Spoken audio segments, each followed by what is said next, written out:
Hi friend, మీకు ఈ video నచ్చినట్లు ఈ వీడియోని లైక్ చేయండి, సబ్స్క్రైబ్ చేయండి. గజకండ ఇంటికి రావటంతో నయని, విశాల్ అందరూ కూడా షాకింగ్గా కోపంగా చూస్తూ ఉంటారు. అప్పుడే తిలోత్తమ నవ్వుతూ గజకండకని ఇంటికి రప్పించింది ఎవరో తెలుసా, నేనే నయని అని సంతోషంగా చెబుతూ ఉంటుంది. ఎందుకు అత్తయ్య అని నయని కోపంగా ప్రశ్నిస్తూ ఉంటుంది. ఎందుకంటే ఎందుకు నయని అంటూ గజకండ తన చేతిలో ఉన్న పంచకమణిని చూపిస్తూ ఉంటాడు. వెంటనే ఆ పంచకమణిని చూసిన సుమన చాలా చాలా సంతోషపడిపోతూ అక్క అక్క పంచకమణి అక్క అని చెబుతూ ఉంటుంది.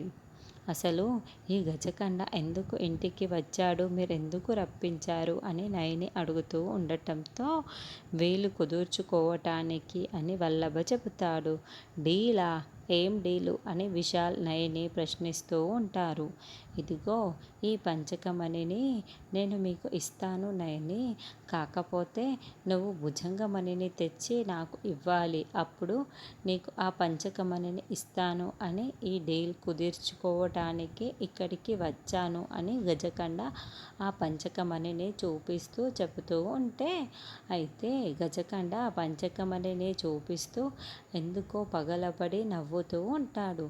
అలా పగలబడి నవ్వుతూ ఉంటే అందరూ చాలా కోపంగా చూస్తూ ఉంటారు. నయనికైతే చాలా చాలా కోపం వస్తూ ఉంటుంది. వెంటనే నయని, గాయత్రీదేవి ఇద్దరూ కలిసి గజకండ ప్రాణాలని తీస్తూ ఉంటారు. నయని, గాయత్రి ఇద్దరూ సమానంగా గజకండ గొంతుని నమలుస్తూ ఉంటారు. గజకండ వీళ్ళ చేతుల్లో నుంచి తప్పించుకోవటం కోసం విలువిలలాడిపోతూ ఉంటాడు.